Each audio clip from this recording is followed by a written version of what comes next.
All right, guys. So I've got Barry back on the channel, and what a privilege it is to get him back on the second interval of our connection. And as you know, Barry is a well-established, I would say, an educator, a teacher, master of economics in some extent. He does know what is going on around the world, and I'm so humbled to get him back on. And as we know, Barry joined the UEL business school, or the academy where I went to, and he's Yeah. actually mentoring students there in economics, in money, what's going on around the world, and how things are playing out. And one of the things we're going to talk about is what's going on in today's climate, especially with universal credit. I know Barry's got a lot to say about this, and also what is going on with the economy. We've got Liz Truss, the new UK government, on board with Quasi. We just heard them initiate tax cuts, and they've sort of done a detour of that now, and there's a lot of other things to unpack, and so we're getting straight into it. We're going to sort of find out where we are in all of this, and where the future is kind of heading with a close off of the interview. So Barry, it's great to have you. Naz, so great to be here. Thank you for asking me again. I didn't really know about your connection with the University of East London. I'm so delighted that they've kind of adopted me. They're calling me an industrial fellow, which I'm not resisting in any way at all. That was But my uni I went to. Yeah, I went and yeah, studied business school there, so yes. but great to be back. Thank you for asking. So Barry, today we're living in a very different world than when we last spoke, back in, I think, just a year or 2 years ago. And that time it was sort of pre-COVID, I think, as far as I know. So we went a long way back. And the world, in my eyes, the world has changed a lot. We've just come out of lockdown. There's a lot of, God knows what is going on right now, but there's a lot of economic changes happening in the world, especially from the US, and that's dictating and spilling over in the UK with high interest rates, and Yeah. quantitative easing has now slowed down, and we're starting to go into quantitative tightening. Universal credit is also a big issue, something that is very sort of close to your heart. Can you tell me why you've decided to talk about universal credit today? And what can you share with us about some of the changes that are happening deep down to you?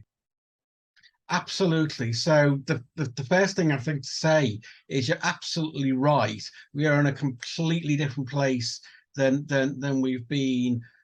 Even Yeah, now when this government arrived and evaded all the democratic checks and balances, they basically didn't call what was the biggest budget for 50 years a budget in order that they could evade any scrutiny in terms of yes, putting it out there. They've crashed the economy. I was listening to Nicola Sturgeon in Scotland talking yeah, about, don't underestimate this. This is of catastrophic proportions. They crashed the economy, and then they said they want to double down on it.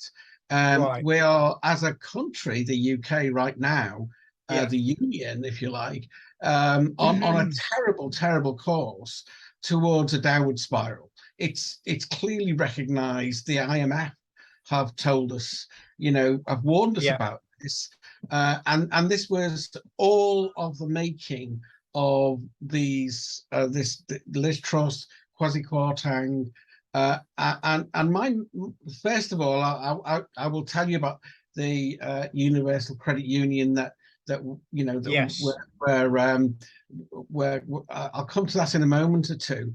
But the first thing I want to say is, I actually want to speak to constituents, voters across the country right now, but particularly MPs who have.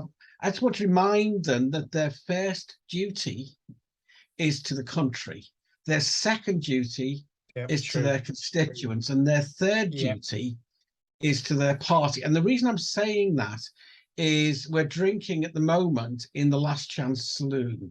And the reason I say that is we have one chance left over the next week or two, one chance to convince the rest of the world that we will repudiate the nonsense, the doctrinaire um, uh, um, uh, Yeah, uh, uh, the stuff collapse. that's driven Yeah, this so-called mini budget. It certainly is a big fiscal event, that's for sure, but not a good one. So we need to get a grip on this. yeah, We've got this tiny group of people who don't have a democratic mandate. We need to reassert democracy. That's the first thing we need to do by removing these people. If necessary, we need a general election to do right. so.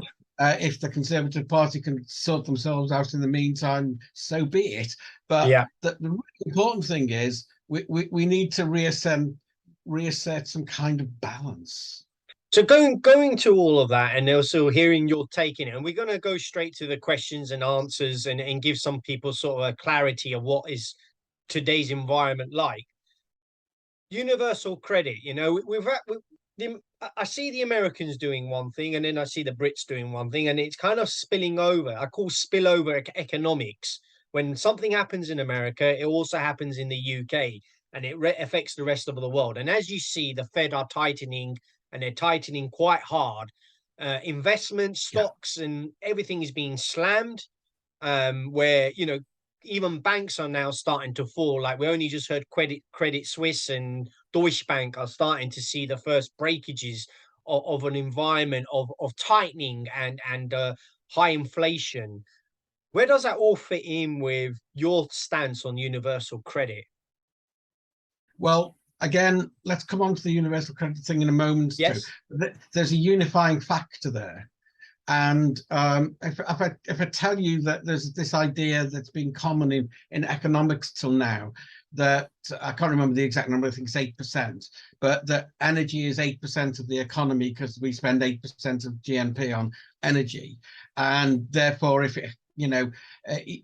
we Yeah. so if something goes wrong with energy, it only affects 8% of the economy. Well, we know that's rubbish. You might only spend 5% of what you spend on your car on fuel for your car, but if you don't put any fuel in the car, the car doesn't go.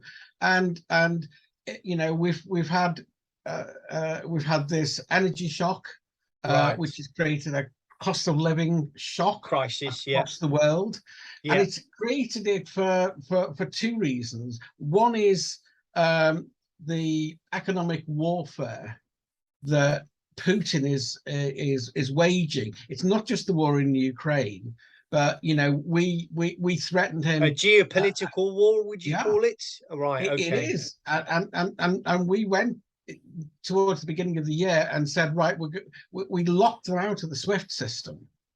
And he's retaliating, and this is part of the retaliation. But we've made it 3 times worse. So we published a report as Humane Energy couple of months ago now. We're seeing progress. There's a meeting at Durham University literally this week Yeah. talking about this. But there's a piece of it, again, economic orthodoxy about the way that we pay for energy. We create this sort of weird false market, which means that, would you believe this, that right throughout and to this day, the cost of gas is the thing that's shot up, right, because of the above. However, we're I think the paying for Russians all. increase the Yeah, cost of gas, didn't it? yeah, And yeah, that's right. But we are paying for the majority of electricity generated that it doesn't use gas at the same price, at the same massively increased price. This is costing the UK £10 billion a month. right. £7 billion a month of that is unnecessary, even with the increased gas prices. So, So we have a the cost of living crisis happening right now, Barry, and it caused looks by like those things. it's happening. I would say probably it's already started many months ago. It's just that the news has been a laggard in terms of what comes out, but it looks like the damage is already sort of underway. So partly I see Russia jacking up gas prices because of the war in Ukraine.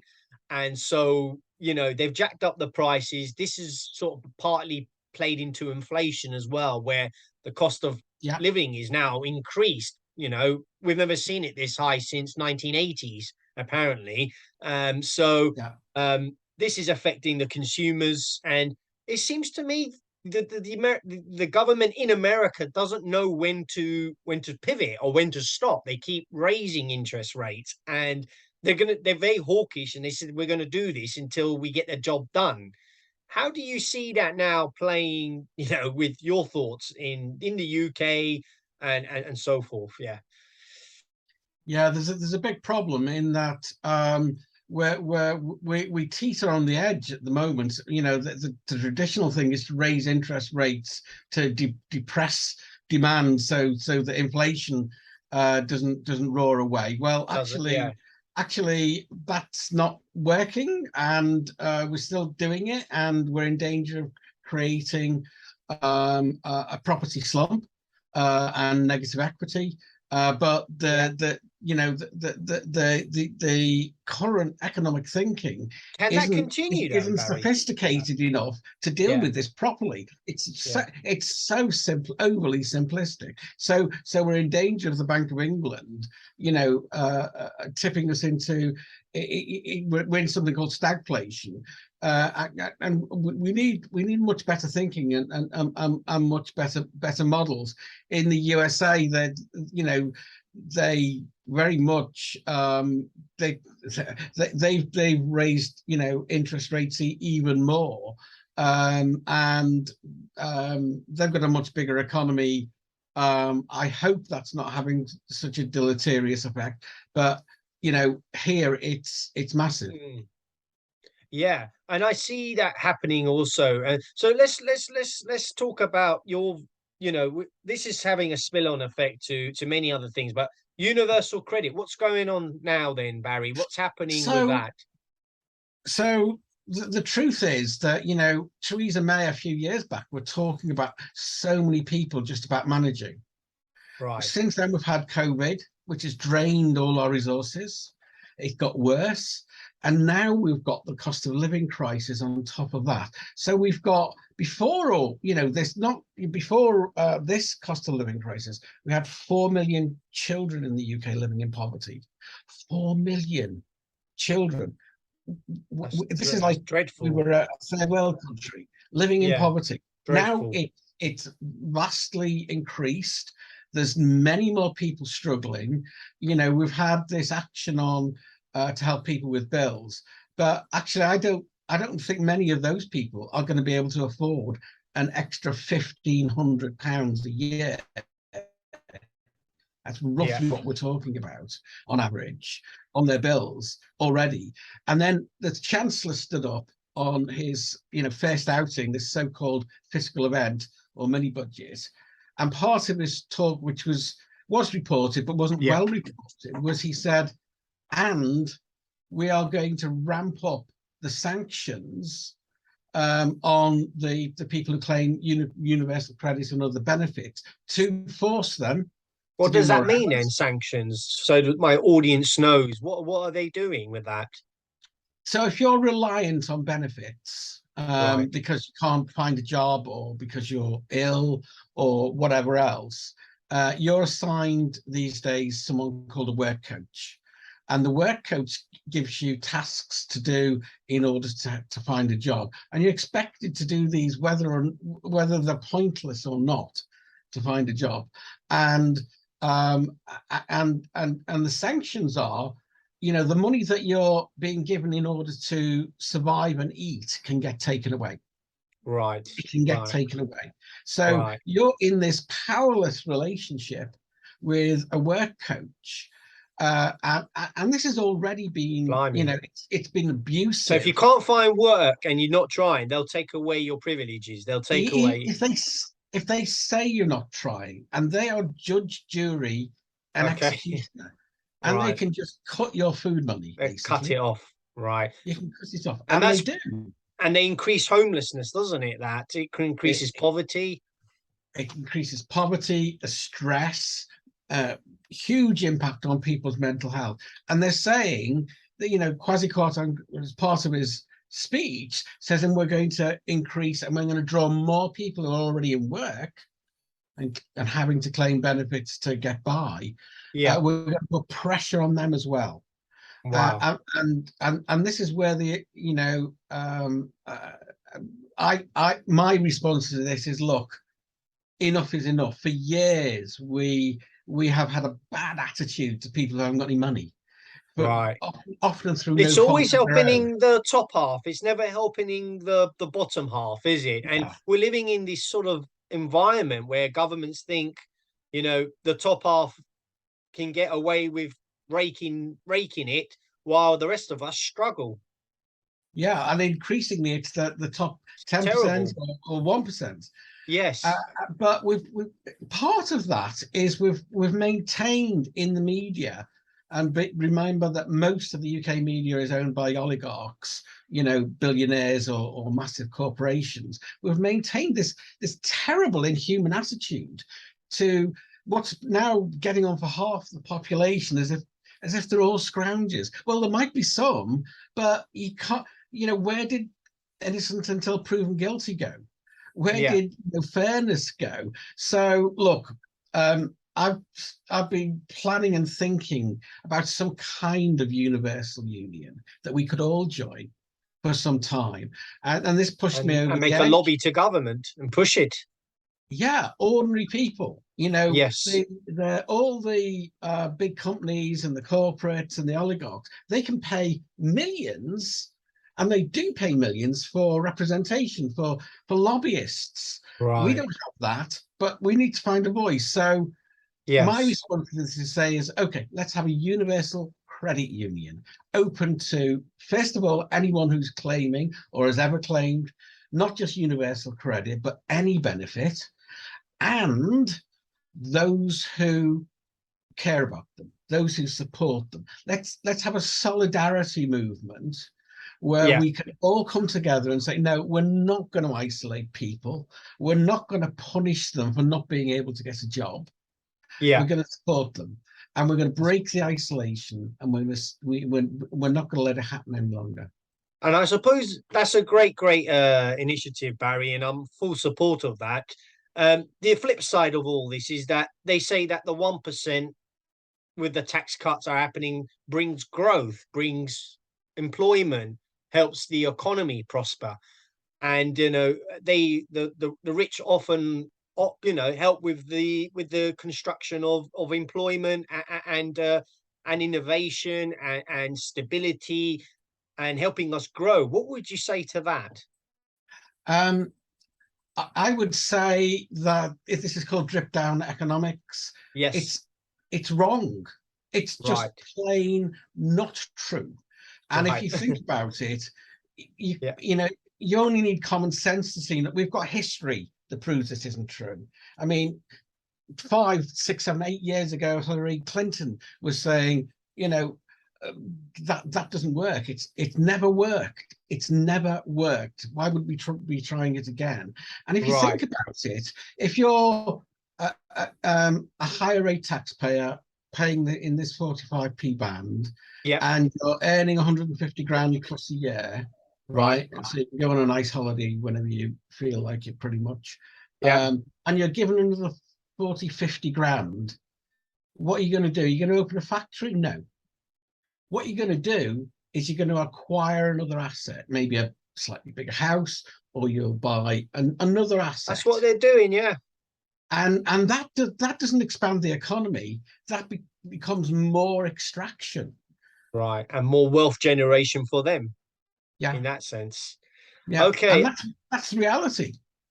That is a reality. So tell us, Barry, what's the vision for the future then? Now, where do you want to see this be taken to in terms of where are we heading now in our economy, and tell us a little bit about where is universal credit going in that sense. Well, in the economy, I'm hoping that we're going to repudiate this plan and this government. I Right. really, really hope we are. You've As got far strong as feelings the about that, it seems. Yeah, absolutely. I'm genuinely scared. I'm genuinely losing sleep at night Oh my God. over the course of our country and Right. what it means. I lived through the 70s, and the early 80s when Is it a repeat of that, Barry? Is it the repeat it, of the? we are in danger of going into the spiral that takes Right. us to the same place. And you know how the poverty spiral works. Once you're in it, everything becomes more expensive and you move No down, one can and afford that makes anything. things worse and you move down again. As a country, that's what happened in the late 70s and early 80s. Where And we are had we to, now then, Barry? Where are we now? Are we in some economists will say we're in the 70s and that, this is repeating where we are. And some economists are saying this is sort of similar to 2008, 2009 financial crisis. Where do you see us now in terms of they're saying there's a recession coming in the next sort of 6 months, or yeah, even earlier. I would argue we are in a recession now, a soft recession. Where yeah. do you see us? Are we in a new paradigm, or are we going back to history? I'm really clear, right? We're in tough times generally, Okay, and recession is sort of hovering. it is. But Yeah, what we just did with the quasi plan, quasi plan, as some people are calling it, is to yeah. jump into the fire to make it 10 times worse. We've got Wow. to we've got to Okay. jump out of the fire, and what I mean is this spiral, right? Because what we Right. did was we shattered confidence. And why does that matter? Well, it matters because the cost of borrowing to be able to do stuff, to It's to more get expensive now, isn't industry it? moving, has doubled. The Right. cost of mortgages have doubled and trebled. That's terrible. That's what happens when you shatter confidence. We've got to get that back. Right. It's But they were why I doing say, they were I doing quantitative easing before, though, weren't they? Quantitative easing, and now yeah, they've that was kind stopped. of the last phase where we were trying to cope with COVID and the aftermath of COVID and so on. We're in the next phase now where we've kind of come to the end of that. We've done about as much as we can do of that really. But we're almost maxing out our, well, what Quasi was doing was maxing out our national credit card in order to give it to the rich people, basically, in order to hand it out, rather than investing in stuff that actually will Make save us things money or grow. make Yeah. us money. Yeah, yeah, yeah. For all my audience, I hope you're enjoying this interview. And I suppose this was Barry. Barry wanted to talk about this because I've seen him talk about it on LinkedIn. He's very, very he's losing sleep, but he's also very passionate. It seems because he wants to lobby for this, and so we've all got to give Barry the credit for telling us about this. Barry, my final question Can I is just how say do one we? thing about that? Yeah, Just one thing about that. I don't call this lobbying. I make a sharp distinction between lobbying, where you pay an expert who right. doesn't think care one way or the other, a ton of money to go and convince MPs to vote your way, or do what you want. That's what lobbying is. This is This is the speaking people's up voice. for people. This is the democratic process. So Yeah. I'm not. I just wanted to kind of to make that clear. But yeah, we can talk about where this is going and where the universal credit union is going at the end, if you'd like. Yeah, yeah, that's great. Okay, great. So that's good for clarity. So I suppose the big thing question is how do we get people involved? How do we where are we in terms of the people and the lower class and the middle class that are struggling in these sort of concerning times? What can you say to them?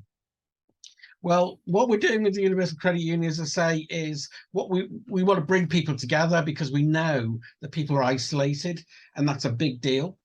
Yeah, And that just by bringing people together and them finding one another, there's a Facebook group which will open wide very shortly. You can break the isolation. You can break the the information isolation as well, because you're alone Yeah. with this. You're facing someone who's got a bureaucracy behind them, and all the knowledge, and you're kind of trying to find your way through a very complicated system without really any help at all. So we can help with that, but we can go on from that already. I can't say too much, but we've Yeah. got some really caring people who say, look, we want to help families get through the winter. So I'm talking to some of the other groups who are helping things like food banks. Yeah. And we want to put packages together to help people to get through this winter as part of this. But then we want to kind of build on this, and make it something that people can be proud to be part of, and can be Yeah. we can all be supportive of one another. That's amazing, and I suppose a lot of people tuning into this, it's all about the people, and bringing us all together during these tough economic times to help one another. Where do you see the future of universal credit going then, Barry? What's your to conclude? Where do you see this heading to? And another question I want to ask you is do you think quantitative easing is going to come back if we're going to start growth and innovation and sort of build the employment market again? Okay, well, first of all, Tackle on the that in two universal. ways. Okay, well, I'll come back to the Universal Credit Union itself in a Yeah, moment too. But in terms of growth, how can we make that happen? Well, actually, look, I'm not political. I'm not interested in party politics at all. Having said that, there is a path here, and the SNP are talking about it, Labour are talking about it.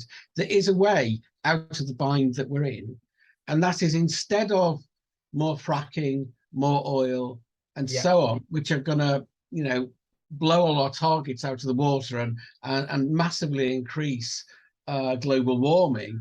We have now the technologies, and we've surveyed this. We know this, and we've got even better and better ones coming along that allow us to get energy from the sky, from the wow, waves, and from the wind, all the energy that we need. We massively abundant. I mean, that Scotland could is help a lot. already Hmm. Scotland itself is already completely self-sufficient Wow, in electricity from green sources. We could have been there by now had David Cameron not told his team to cut the green crap, unquote. right. But we can create a green industrial revolution by nurturing those technologies, adopting them. Because if you think about it, rather than giving a tax cut to the rich, if you spend that money on stuff that pays for itself many times over and reduces the costs and makes more energy available, what does that do to the economy? Well, the opposite. Amazing. We've got 5 minutes on Zoom before this cuts out, but universal credit, where are we going now with this? So we're collecting volunteers at the moment. Please come and be part of it, even if you just volunteer and sit on the sidelines initially and see what's going on. You can Yeah, find us easily. We're on Facebook, but if you type in UC Universal Credit Union, all one word, .uk, that will get you to where you need to be, or to the site and Facebook. Come and join us. Uh, right. we're as I say, we're going to be collecting people, collecting ideas. We'll launch this properly as soon as we're ready. This is really new, as I say, triggered New by thing. things Yeah, that Kwasi Kwarteng said. But come and join us. And there's tons of stuff that we'll be able to do to make people's lives easier, but also to take away the stigma. We need to yeah. we need to actually act on that and do that, and say no to it. And will And it survive universal sorry. credit? Will it survive? Well, the debate now is whether this government, if they survive, and I think I'm hoping that's unlikely, whether they will honour the previous promise of the previous government, which was settled to Right. operate universal credit with inflation, so that people who are just about managing can still just about manage. They're talking about halving that, Right. and they're coming up with all sorts of obfuscation as they do, as to what they're going to do and why they might not do it. And I imagine there more people are going to be queuing up for universal credit during hard times like this, and it's absolutely ludicrous because we should be we should be helping these people, into work, not claiming the dole. What would you say about that?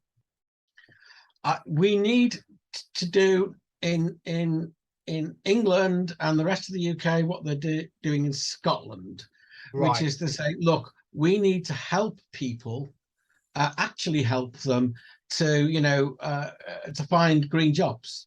We need to help them to lift them up in order for them to be able to cope. What we're doing at the moment is we're fueling an epidemic of mental health. We're Yeah. fueling an Big epidemic big of course for me, that um, is. of anxiety, True. and we're putting the NHS under pressure and under threat with what we're doing, which is why it matters. I think we could go on for hours and hours and talk, Barry, and be here for a few hours. But it was great to have you on the channel, Barry, and learn all about what's going on today. Is there anything finally you'd like to say? I know we're in these sort of unusual times right now, and it seems there's a lot going on. And like I say, we could talk for hours. Is there anything finally you'd like to say? So just really to reiterate, we're at a turning point. Um, write to your MP, talk to your MP. We need to take the opportunity to reverse the damage. That's the Right. first thing. Do you think it will get Second thing, worse or better? um, well, are we going to stay on the path we're on, where we end up in the spiral, or do we step back? That's the question Right. right now. Right. So we Okay. need to step back. We need to find a better way. We need to, to join the green revolution, rather than, the way we're doing it now. So that's on the one hand. The other is, my appeal is, look, this really matters. It matters for us all, Yeah. because it matters what kind of society we've got. If you're in a job now and that job's secure, I'm really pleased for you, but come and join us, because none of us know that is always going to be the case for you. Very true, and Um, that's why people are doing two jobs now. yeah.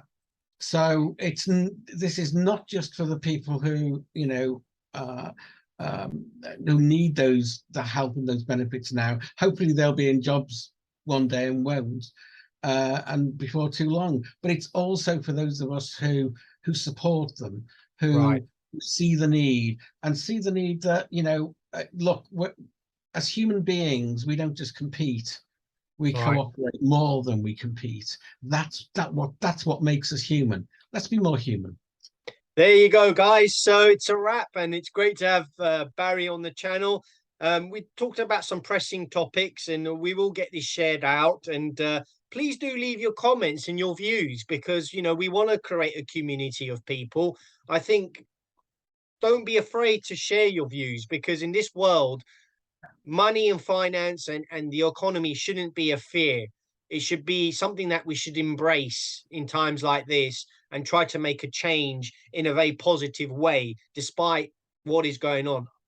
I like to say inflation is sometimes artificially mechanical, and it's artificially steered in the way we respect money and what we do with it. And I think, this is something we need to tame, and we need to change something in the system. So, Barry, it's great to have you, sir. Yeah. And hopefully, we'll do another one of these soon.